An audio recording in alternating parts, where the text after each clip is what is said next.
नमस्कार, मैं समरभूमि रोहित शर्मा।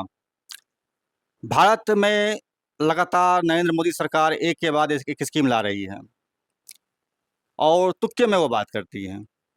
मसलन अभी उन्होंने लाया है, यूपीएस लाया है। मैं नेट पर सर्च कर रहा था यूपीएस क्या होता है, मालूम चला कि कंप्यूटर का यूपीएस बतला रहा है। बहरहाल, पहले अटल बिहारी वाजपेयी की सरकार ने पेंशन स्कीम को ख़त्म कर दिया। इसके बाद इन्होंने एनपीएस लाया, न्यू पेंशन स्कीम, और अब ये यूपीएस ले आए हैं। सवाल है, ये इस तरह से पेंशन जो किसी भी कर्मचारियों के जीवन का अंतिम दौर का एक बहुत ही महत्वपूर्ण चीज़ होता है, इसे क्यों समाप्त किया जा रहा है, समाप्त किया गया, और ये नया यूपीएस ला करके इन्होंने क्या हासिल किया है? इसी सवाल पर हम जानेंगे सीपीआई के राज्य कमेटी सेक्रेटारिएट सदस्य ओम प्रकाश जी से। ओम प्रकाश जी, समरभूमि बहुत बहुत स्वागत है आपका। धन्यवाद। ओम प्रकाश जी, क्या वजह है कि नरेंद्र मोदी हमेशा तुक्के में बात करते हैं, कभी ओपीएस, एनपीएस, यूपीएस, क्या है ये? देखिए, नरेंद्र मोदी जी भारतीय जनता पार्टी के नेता हैं और भारतीय जनता पार्टी की नीति मजदूर विरोधी, कर्मचारी विरोधी रही है। इनके बड़े नेता थे माननीय अटल बिहारी वाजपेयी जी, जो प्रधानमंत्री 99 में बने और 4 तक रहे। उसी बीच इन्होंने पेंशन को खत्म कर दिया। पेंशन बुढ़ापे का में मिलने वाली सिर्फ कुछ रुपये और राशि नहीं होता, एक सम्मान पत्र होता है, जिसको उन्होंने छीन लिया। बहुत बड़े जुल्म की बात की उन्होंने। 2005 के बाद जो कोई सेवा में आए हैं उनको पेंशन नहीं मिलेगा। ओल्ड पेंशन स्कीम, पुरानी पेंशन लागू हो, इसके आंदोलन चल रहे हैं। कई राज्यों में की सरकारों ने इसको लागू भी किया है। कई राज्य की सरकार इसको लागू करना चाहती है।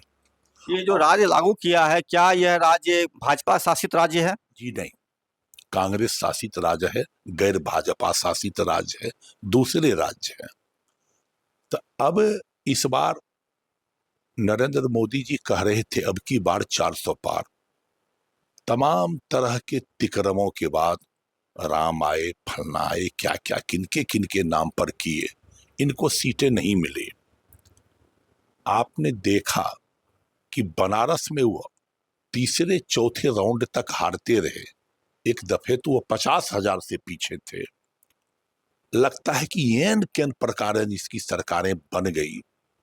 ये सरकार बैसाखी पर टिकी हुई है और अब इनको भय सता रहा है कि जनता को पेंशन देना पड़ेगा।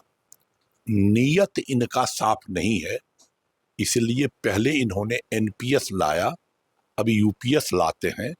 यूपीएस में कहना है कि 25 बरस नौकरी होगा तो इतना पेंशन देंगे, 10 बरस नौकरी होगा तो इतना पेंशन देंगे। यही सब है। ये असल में पेंशन देना नहीं चाहते। इनके जो बड़े आका थे अटल जी, उन्होंने किया है। जनता का जन दबाव है, जनता लड़ रही है। ओल्ड पेंशन स्कीम इनका हक है, इनको मिलना चाहिए, देना पड़ेगा। नहीं तो जो संघर्ष खड़े हो रहे हैं इसकी बुनियाद पर बीजेपी को जाना पड़ेगा। एनपीएस यूपीएस में क्या अंतर है? एनपीएस था वो नया पेंशन स्कीम था, वो महज कुछ मिलने वाला था। उसको सुधार करके इन्होंने कहा है कि अब यूपीएस लाएंगे हम, और जिनको 25 बरस का सर्विस हो जाएगा उनको आधी पेंशन देंगे। जो पहले मिलता था पूर्ण पेंशन, और उनका आधी, और जिसको 10 बरस होगा उसको भी कुछ देंगे। पहले से थोड़ा संशोधित करके आए हैं, थोड़ा बढ़ाए हैं, लेकिन ये कबूल नहीं है। पुराना पेंशन चाहिए। हम लोग कम्युनिस्ट पार्टी के लोग, हमारी तो ये मांग रही है कि जो 60 बरस के जो भी लोग हों, जो नौकरी में है तो अलग, जो ठेला चालक हैं, रिक्शा चालक हैं, मजदूर हैं, किसान हैं, जो 60 बरस का उम्र पार कर गया है, इसको भी कम से कम 10,000 रुपये मासिक आप पेंशन दीजिए। क्योंकि जो मजदूर 60 बरस की उम्र तक काम करता है, उसके बाद जब कमाने के लायक नहीं रहता, वह गरीब परिवार में है, उसका बेटा अपनी पत्नी और अपना पेट पालने के लायक नहीं रहता, तो माँ बाप को खिला नहीं पाता है। इसलिए जहां आप कारपोरेट घरानों को इतनी बड़ी बड़ी छूट दे रहे हैं, लाखों करोड़ रुपया सूद का माफ कर रहे हैं, आप उनको टैक्स का माफ कर रहे हैं, यहां पर इन गरीबों को पेंशन दीजिए, किसानों को, मजदूरों को, और फिर जो सरकारी सेवा में है इनको ओल्ड पेंशन दीजिए। ये सीपीआई की स्पष्ट समझ है और इसके सीपीआई मजबूती से खड़ी है। ये लगातार जो 3 कानून थे जो उन्होंने वक्फ बोर्ड, ब्रॉडकास्टिंग और लेटरल एंट्री वाला मामला था, इसको वापस लिया। तो क्या आपको लग रहा है कि ये यूपीएस का जो चीज़ लाया है, ये कांग्रेस और मतलब इंडिया के दबाव की वजह से लाया गया ये कानून है? देखिए, ये सब जितना चीज है ना, पहले इनको था राम जन्मभूमि, फिर कहा हमारा मथुरा है, ये फिर ये चाहते हैं, ये धर्म के नाम पर ये विभेद को पैदा करना चाहते हैं, ये बताना चाहते हैं हिंदू को, देखिए हम वक्फ बोर्ड को खत्म करके, आदि आदि को खत्म करके हिंदू के सबसे बड़े पैरोकार हैं हम। लेकिन ये हिंदू के पैरोकार नहीं है, ये हिंदू के पक्ष में खड़े नहीं है, ये हिंदू को ठगते हैं ये। और ये तो मात्र चंद कारपोरेट घरानों की पार्टी है। हम आपसे सवाल करें, 350 में मिलने वाला रसोई गैस बीच में 1200 रुपये में बिका। अगर ये रसोई गैस हिंदू को 350 में देते और मुसलमान को देते 1000-1200 में, तो मान लेते। 75 रुपये का कड़वा तेल इन्होंने 200 रुपये में बेचा। अंतरराष्ट्रीय मार्केट में कच्चे तेल की कीमत घट गई, इसके बाद डीजल और पेट्रोल के दाम बढ़े, ये दवाइयों की कीमत 67% बढ़ा, महंगाइयां चरम पर है। तो ये क्या महंगी जो बढ़ाई है, जो महंगाई है, ये सिर्फ मुसलमानों के लिए है क्या? ये महंगाई के मार से हिंदू तबाह नहीं हो रहा है क्या? हिंदू परेशान नहीं है क्या? तो फिर ये हिंदू राज कौन चीज का बनाना चाहते हैं? दरअसल ये सेंटीमेंट को करके, हिंदू मुसलमान पाकिस्तान करके इस जनता को विभेद पैदा कर रहे हैं। जनता समझ रही है। और मैं एक बात साफ कहूं, ये बात संवाद जनता तक पहुंच नहीं पाई, हो रहा है धीरे धीरे, जनता जग रही है और जनता जगेगी, और इनका मोदी का बहुत कुछ अब चलने वाला नहीं है, ये मैं साफ करके कहना चाहता हूं। एक सवाल रहेगा, जब आपने हिंदू का सवाल उठाया है तो मैं जानना चाह रहे हैं कि अभी कुछ साल पहले इन्होंने सीएए कानून लागू किया था। आज बांग्लादेश में खबरें आ रही है कि हिंदुओं पर अत्याचार हो रहा है, तो क्यों नहीं वहाँ पर मात्र 1 करोड़ 20 लाख हिंदू है, उनको भारत में लाया जाए सीएए के तहत? क्या दिक्कत हो रही है? सबसे बड़ी बात है, क्यों लाया जाए? बांग्लादेश के लोग हैं, वहां रहे।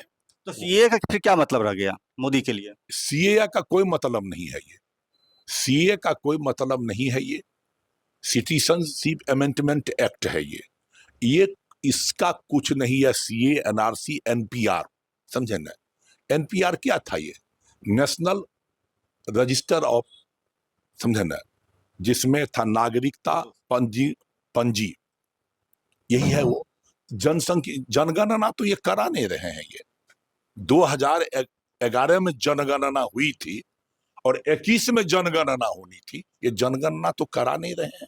ठीक है। ये एक सवाल था जो मुझे आज आते हुए एक आउटसोर्सिंग मजदूर ने मुझसे पूछा था कि किन्हीं से मिलेगा तो पूछ लीजिएगा। मैंने कहा, उन्होंने पूछा था मुझसे कि ये जो यूपीएस आया है, क्या इस यूपीएस में वह आउटसोर्सिंग कर्मचारी भी शामिल होंगे या लाभार्थी होंगे जो कि मतलब आउटसोर्सिंग तहत काम कर रहे हैं? नहीं, इन्होंने तो कहा है कि जो अभी जो इन्होंने कहा है उसमें है वो केंद्रीय कर्मचारियों के लिए दिया है उन्होंने, ये केंद्रीय कर्मचारी के लिए लागू होगा, वो ये कर सकते हैं।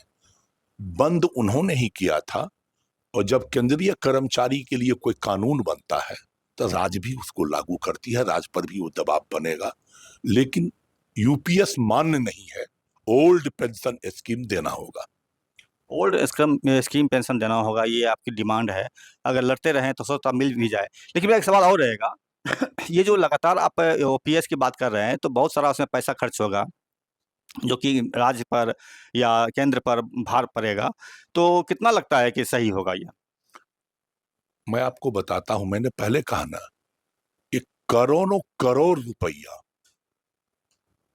कई लाख करोड़ रुपया ये अडानी का, अंबानी का, मित्तल का, ये माफ करते हैं, टैक्स में छूट देते हैं, कर्ज का पैसा डूब गया, वहां पैसा है और ये कर्मचारियों के लिए पैसा नहीं है। ये नहीं चलने वाला है। ये दो रंगी बातें हैं। ये पैसा है। और एक बात मैं आपको कहूं, ये अपना पेंशन तो बढ़ा रहे हैं, जो संसद के अंदर में बैठे हुए हैं, ये एमपी और एमएलए, उनका तो पेंशन है, वो तो अपनी सुविधा बढ़ा रहे हैं। हम ये नहीं कहते कि उनको नहीं मिलना चाहिए, एमपी एमएलए को भी पेंशन मिलना चाहिए, हम इसके समर्थक हैं। तो अपना क्यों नहीं बंद कर देते हैं, हैं? आप विभिन्न तरीके की मांग करते रहे हैं गवर्नमेंट से, लेकिन एक वक्त आया था जबकि आपको अपनी नीतियों को लागू करने का मौका मिला था। मतलब मेरा इशारा इस ओर है कि ज्योति बसु को प्रधानमंत्री बनाने की बात हुई थी। आज लंबे वर्षों के बाद क्या लगता है, वो गलती मिस्टेक्स था नीतियों में या फिर सही कदम था उस दौर में? जिस समय में ज्योति बसु जी को भारत के प्रधानमंत्री बनने का आमंत्रण आया था, उनको ठुकराया गया। उस पर समझ ये थी कि हम प्रधानमंत्री के पद पर जा करके दूसरे के समर्थन से हम जो कुछ करना चाहते हैं नहीं कर पाएंगे, हमको दिक्कत होगी। लेकिन बाद में पार्टी ने भी इस बात को माना कि हिस्टोरिकल ब्लंडर था, और अगर हम जाते, कुछ कर पाते, तो आम जनता को तो दिखा पाते कि हम क्या करना चाहते हैं। जो रोकती वो बदनाम होता, ये मैसेज जाता। ये दोनों तरह की बात है। बिल्कुल। ये मेरा एक सवाल, अंतिम सवाल मेरा आपसे रहेगा कि अगर आज के तारीख में अगर कम्युनिस्ट पार्टी के, चाहे वो सीपीआई हो, सीपीआईएमएल हो या सीपीएम हो, किन्हीं को भी अगर प्रधानमंत्री बनने का मौका मिलता है तो कितना एक्सेप्ट कर पाएंगे या फिर पुरानी नीति चलेगी आपकी? देखिए, सबसे बड़ी बात है, अभी उसकी कोई परिस्थिति नहीं है। और अब जो कोई सरकार बनेगी, जैसे अभी इंडिया गठबंधन है, तो गठबंधन में नीतियां बनेगी। पहले एक कार्यक्रम बनेगा और नीतियों और कार्यक्रम के आधार पर काम होगा। आप अंदर देखिए कि जिस समय में यूपीए की सरकार थी, जिसके प्रधानमंत्री थे देवेगौड़ा जी, जिसके प्रधानमंत्री थे इंद्र कुमार गुजराल जी, तो एक स्टैंडिंग संचालन समिति बनी हुई थी। सारा निर्णय संचालन समिति में होता था, तब जाता था। वो परिस्थितियां आएगी। हम लोग चाहते हैं कि सरकार कोई हो। कम्युनिस्ट पार्टी के अंदर में कई बड़े बड़े दिग्गज नेता हैं जो प्रधानमंत्री पद की हैसियत रखते हैं। दूसरे दलों में भी, इंडिया गठबंधन के अंदर में भी कई दल हैं जो प्रधानमंत्री की हैसियत का नेता रखते हैं। मैं एक बात कहना चाहता हूं आपसे, कभी कभी मोदी जी बोलते हैं मजबूत देश, मजबूत प्रधानमंत्री। मजबूत देश, मजबूत प्रधानमंत्री का क्या अर्थ होता? कोई जिम वाला व्यक्ति, कोई पहलवान नहीं। मजबूत प्रधानमंत्री, भारत के प्रधानमंत्री की कुर्सी में इतनी ताकत है, इतनी ताकत है कि कोई एक स्वस्थ दिमाग वाला व्यक्ति इस पर बैठेगा तो अच्छी नीतियों से इस देश का विकास करेगा, इस देश को बढ़ाएगा। माननीय मोदी जी के दिमाग में तो कचरा भरा हुआ है, सराद भरा हुआ है, और इस कचरे से इस देश को पीछे ले जा रहे हैं, देश को बर्बाद कर रहे हैं, देश को भूखमरी के कगार पर ले जा रहे हैं। हम आपको बताना चाहते हैं, ये क्यों कहना चाहते हैं। पिछले 9 वर्षों के अंदर में माननीय मोदी जी ने 170 लाख करोड़ विदेशी कर्जा लिया। जो 55 लाख करोड़ रुपया विदेशी कर्जा था, आज बढ़ के 225 लाख करोड़ हो गया, जो देश की जीडीपी का 81% है। विश्व बैंक और आईएमएफ ने तो कहा ये देश तो फंस गया, भारत तो फंस गया, और ये 2028 तक ये देश की जीडीपी का 100% हो जाएगा, यानी भारत आर्थिक रूप से गुलाम हो जाएगा। क्या किया पैसा लेकर के मोदी जी? आप तो तमाम पब्लिक सेक्टर को बेच दिए। पिछले प्रधानमंत्री, जितने प्रधानमंत्री हुए, सबने मात्र 55 लाख करोड़ रुपया कर्जा लिया। वो तो कहेंगे हमने तो एम्स को बनाया, इसरो को बनाया, आईआईटी को बनाया, नवरत्न को बनाया, पब्लिक सेक्टर को बनाया। आपने क्या किया? आप तो सबको बेचे। 170 लाख करोड़ रुपया लेकर के गांजा पिए कि भांग पिए, देश को बचाना पड़ेगा ना मोदी जी। क्या किए पैसा लेकर के इतना? कोई जवाब इनके पास नहीं है। बहुत बहुत शुक्रिया आपका, आपने बताया अच्छी तरीके से। ये थे ओम प्रकाश जी, और ये सीपीआई की राज्य कमेटी के सेक्रेटरीट सदस्य रहे हैं। इन्होंने यूपीएस के बारे में बताया है कि यूपीएस कोई चीज़ नहीं है, ओपीएस होना चाहिए। ओल्ड पेंशन स्कीम जो उन्होंने बंद कर दिया था वो होना चाहिए, और ये रिक्शा टेम्पो जो भी कोई देशवासी 60 साल उम्र पार कर जाते हैं उनके लिए हो। और मैं बताना चाहूँगा खास करके उन आउटसोर्सिंग के कर्मचारियों के लिए जो कि मुझसे प्रश्न पूछे थे कि क्या होगा यूपीएस में उन लोगों का, तो उन लोगों के लिए यूपीएस अभी नहीं है। लेकिन अगर राज्य सरकार अगर इसको फॉलो करती है आगे, तो संभव है कि उनके लिए भी कुछ हो। लेकिन यह निर्भर करेगा आपको राज्य सरकार की इच्छाओं पर। बहरहाल आपसे विदा लेते हैं। मैं रोहित शर्मा, समरभूमि से। अब लाइक कीजिए, सब्सक्राइब कीजिए, शेयर कीजिए।